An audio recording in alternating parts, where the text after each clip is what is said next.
Wracałem do domu później niż zwykle. Była prawie 1:00 w nocy, a miasto wyglądało jak wymarłe.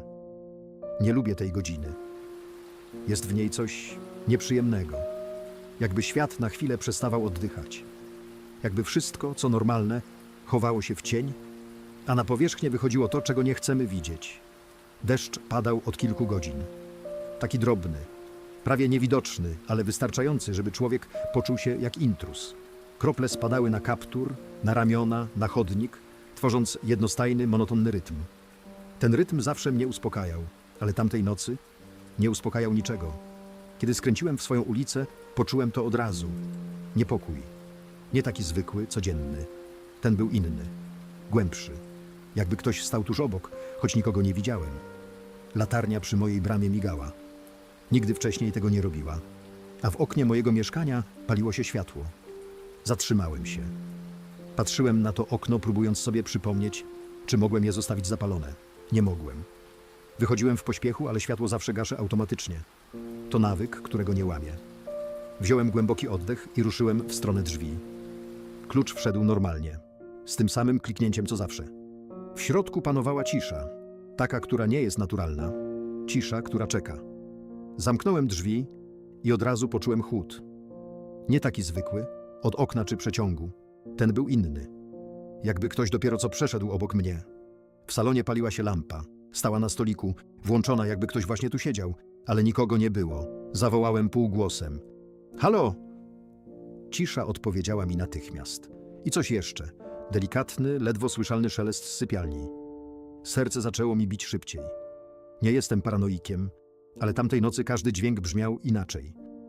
Zbliżyłem się do drzwi sypialni i zatrzymałem rękę na klamce. Przez sekundę miałem wrażenie, że ktoś stoi po drugiej stronie, że czeka. Nacisnąłem klamkę. Drzwi otworzyły się powoli, skrzypiąc tak jak nigdy wcześniej. W środku było ciemno, ale nie pusto. Na łóżku leżała kartka. Zwykła, biała kartka, złożona na pół. Podszedłem bliżej, czując jak każdy krok odbija się echem w mojej głowie. Wziąłem kartkę do ręki. Była sucha, choć moje dłonie już nie. Rozłożyłem ją. Na środku widniało jedno zdanie, napisane moim charakterem pisma. Nie powinno cię tu być. Zamarłem. To było moje pismo, moje litery, mój styl. Ale ja tego nie napisałem. W tym momencie usłyszałem coś za sobą. Cichy, powolny oddech. Odwróciłem się gwałtownie, ale nikogo tam nie było. Tylko ciemność, która zdawała się gęstnieć. Wróciłem do salonu, próbując zebrać myśli. Kartkę trzymałem w dłoni tak mocno, że zaczęła się zginać. Wtedy zauważyłem coś jeszcze. Na stole leżał mój notes. Ten, w którym zapisuję pomysły, szkice, fragmenty opowiadań. Był otwarty. A na otwartej stronie widniał tekst, którego nie pamiętałem. Wraca do domu późno. Myśli, że jest sam, ale nie jest. Ktoś już tu był. Ktoś, kto zna każdy jego krok. Ktoś, kto pisze za niego. Przeczytałem to kilka razy. To było napisane tak, jak ja piszę, ale nie pamiętałem ani jednej litery. Wtedy zrozumiałem, że nie chodzi o włamanie. Nie chodzi o intruza. Chodzi o coś innego, o kogoś, kto zna mnie lepiej niż ja sam. Kogoś, kto potrafi pisać moimi słowami.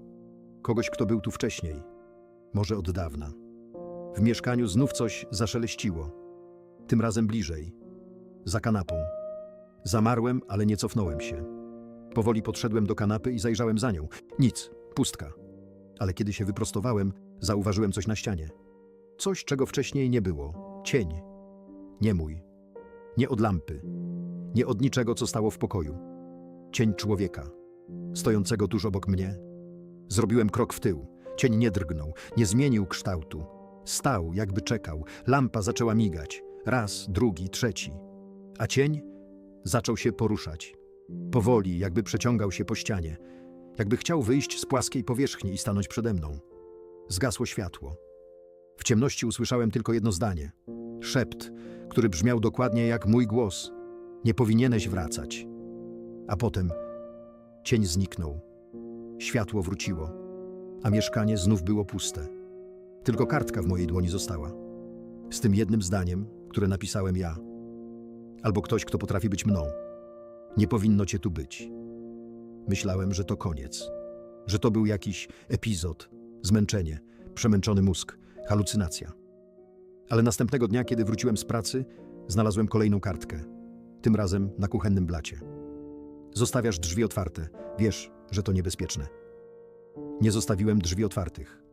Sprawdziłem to 3 razy. Kartka była napisana moim pismem. 3. dnia było już gorzej. Obudziłem się o 4 nad ranem. Nie dlatego, że coś mnie obudziło. Po prostu otworzyłem oczy i poczułem, że nie jestem sam.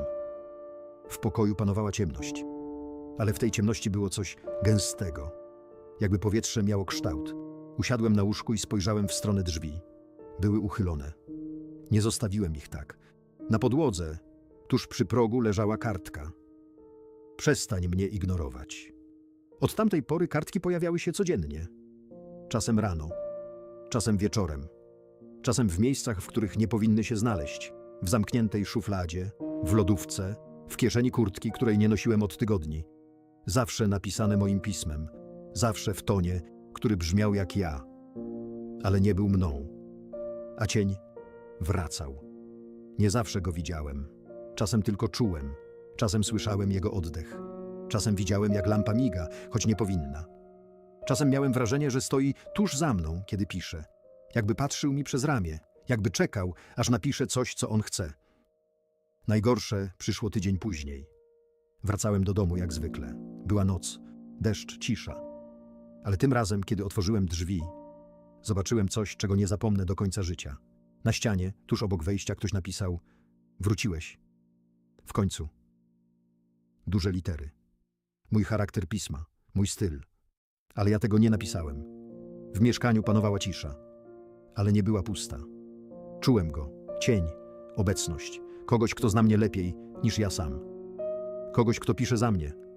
Kogoś, kto wrócił. Światło zgasło. I wtedy usłyszałem to, czego bałem się najbardziej. Szept, który brzmiał jak mój głos, ale był zimny, obcy, nieludzki. Teraz zaczynamy. Od tamtej nocy wiem jedno. Czasem największy strach nie przychodzi z zewnątrz. Czasem mieszka w nas. Czeka, pisze. I wraca wtedy, kiedy najmniej się tego spodziewamy.